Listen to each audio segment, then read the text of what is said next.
Hello darlings, my name is Nikima and we are Spainhomes. Today we thought we'd have a little informal chat following on from a recent interview that we did for a couple on our channel who had just recently made the move to Spain. So you're still thinking about whether or not you'd like to do the same, and you might be feeling a bit muddled in the process. Let's walk you and talk you through the type of things that you would come to imagine will happen upon contacting us here at Spainhomes. So to begin with, first of all, I imagine that you've been searching for properties, whether it be through social media like YouTube or even on websites. There are many out there, I'm sure, and many fantastic companies and agencies that obviously work showcasing properties that are available for sale. As a company, we focus on the Costa Blanca North, the Costa Blanca South, and the region of Murcia near the Costa Calida. And so we find that we specialise in those particular locations, trying to find the best quality property for the best possible price for all of our clients.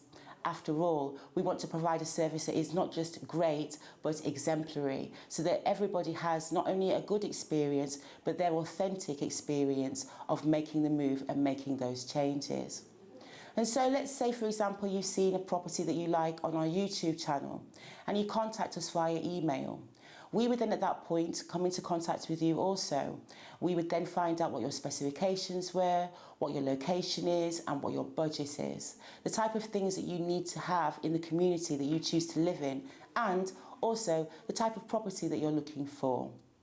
Upon doing so, you then would, I would imagine, think about the possibility of coming to visit. But what kind of things can you do in your own country before you actually come? Well, for some, they like the idea of being able to sort out certain documentation that they think they're going to need for the property search. In your own country, you could go to the Spanish embassy and get what is an NIE number from them directly. You could even also remotely actually open up a bank account. Some are, for example, Revolut or N26. These ones are ones that we've come to know and be acquainted with, as well as our clients, and we're reasonably happy with what they provide. Outside of that, to visit is actually even more advantageous. You not only get to enjoy the location that you're thinking you might want to move to, but you get to actually see the properties in person. You also get to do a few things on the ground level as well. Like, for example, if you're wanting to sort your NIE out in person, you can do that. And you can also get your bank account by going to a Spanish-based bank here and also getting that organised for yourselves. So let's talk about bank accounts and your NIE.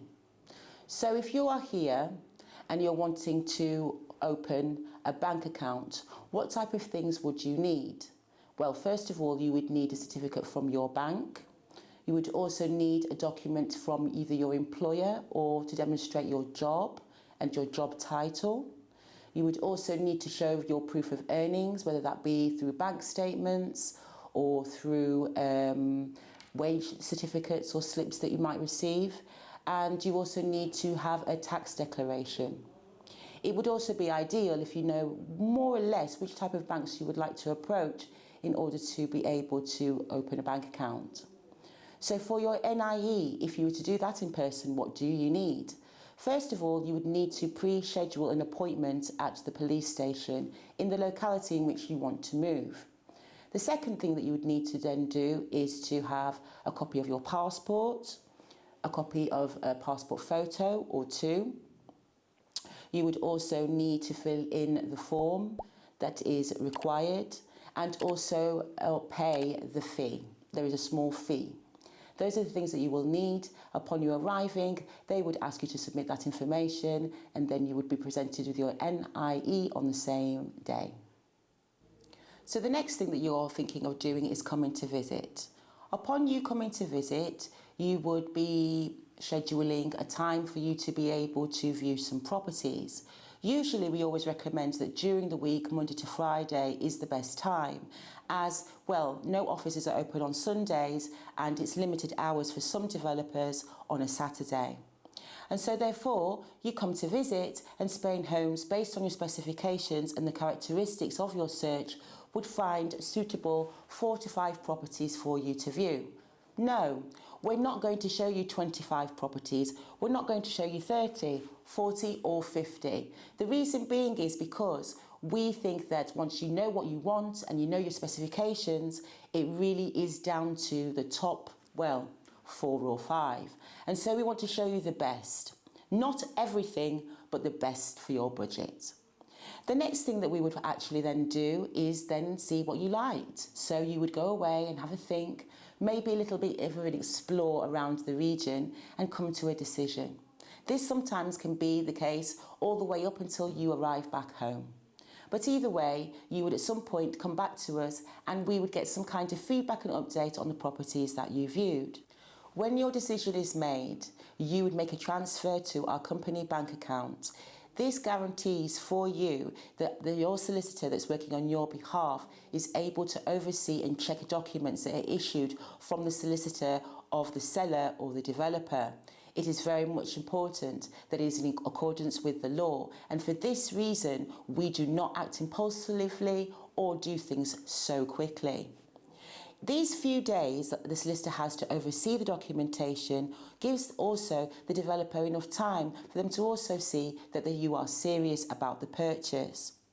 Then, once the contracts are reviewed, everything is fine in accordance with the law, the deposit would be sent, contracts would be signed, and then it would be taken off the market, no longer able for public to view or to purchase.